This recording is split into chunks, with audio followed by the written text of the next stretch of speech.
ઉંમરના એક પડાવ સુધી પહોંચ્યા બાદ કોઈ સહારો આપનાર હોય તેવું પાકટ વહે પહોંચનારા તમામ લોકોને હોય છે. નિરાધાર વૃદ્ધો અને દિવ્યાંગો સમાજમાં સન્માનભેર જીવન જીવી શકે તેમને મદદરૂપ થવા માટે રાજ્ય સરકાર પ્રતિબદ્ધ છે.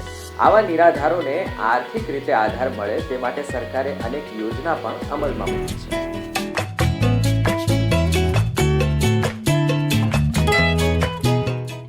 હેલો મિત્રો, ધ માહિતી શોમાં આપનું સ્વાગત છે. હું છું વિવેક. આજે ફરી એક નવા એક્સપ્લેનર વિડીયોમાં વાત કરીએ સામાજિક ન્યાય અને અધિકારીતા વિભાગની નિરાધાર વૃદ્ધ સહાય યોજનાની. આ યોજના અંતર્ગત રાજ્યના નિરાધાર વૃદ્ધો, દિવ્યાંગ વ્યક્તિઓને આર્થિક સહાય આપવામાં આવે છે.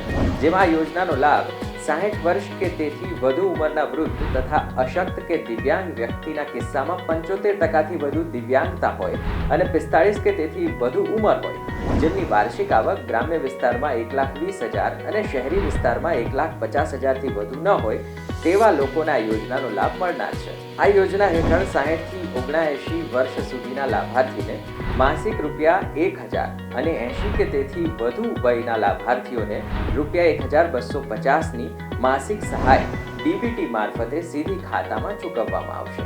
આ યોજના માટેનું અરજી પત્રક ગ્રામ્ય કક્ષાએથી ગ્રામ પંચાયત અને મામલતદાર કચેરીએથી વિનામૂલ્યે મળશે. આ અરજી સાથે લાભાર્થીનો ઉંમરનો પુરાવો એટલે કે શાળા છોડ્યાનું પ્રમાણપત્ર અથવા તો જન્મ તારીખનો દાખલો કે ડોક્ટરશ્રી દ્વારા આપવામાં આવેલું વય પ્રમાણપત્ર માન્ય ગણાશે.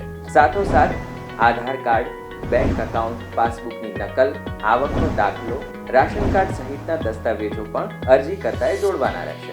સાથોસાથ અરજી www.digitalgujarat.gov.in પર ગ્રામ પંચાયત ખાતેથી ઓનલાઈન પણ કરી શકાય છે. આ અંગે વધુ વિગતો માટે તમે સ્થાનિક મામલતદારશ્રીની કચેરી અથવા તો સામાજિક અને ન્યાય અધિકારીતા વિભાગની વેબસાઇટની મુલાકાત પણ લઈ શકો છો. તો દોસ્તો, આશા છે કે આપને આ એક્સપ્લેનર વિડીયો ગમ્યો હશે. રાજ્ય સરકારની અન્ય કોઈ યોજના વિશે પણ જો આપ વધુ માહિતી મેળવવા માંગતા હોય તો કમેન્ટ કરી ચોક્કસ જણાવશો. ફરી મળીશું એક નવા એપિસોડ સાથે. ત્યાં સુધી રજા આપશો. જય જય ગરવી ગુજરાત.